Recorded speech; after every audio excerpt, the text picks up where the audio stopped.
natin. Woo! Come on. Alright, very good. Doing good. Okay.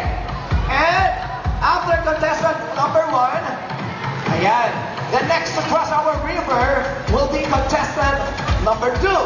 Okay, come on, help your team. It's about teamwork, guys. Kailangan may teamwork.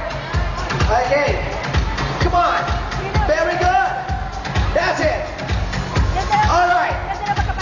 That's nice. Okay, we have contestant number 2. Team B on their first place. Okay, first place on Team B. Bilisan mo, bilisan nyo. Faster. Kailangan mabilis kayo, hindi kayo mabilis. Baka matalo kayo. Okay, come on. Alright, contestant number 2 doing good.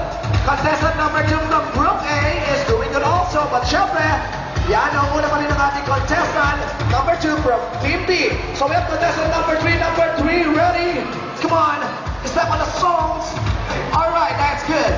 Alright, number 2, bagal-bagal yung number 2 from contestant from Group A. Yan, rather syempre, let's have our contestant number 3 from Group A. But first, medyo na muna ng ating Group B with contestant number 3 performing or crossing our river. And syempre, next to cross, last but not the least, we have contestant number 4. Ayan, she don't need help. Ang galing-galing.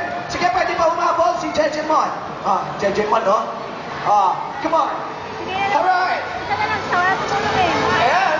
And I think we got our friends here at backstage, our McDonald's family later on to be joined here in our kindergarten match. But syempre, continuing with our games, it's our kindergarten match, game number 4. The Cross the River, so we don't have a winner. And the winner is... Yan! Ang Group B. Palakpakan naman natin ang Group B. Alright, there we go, Group B.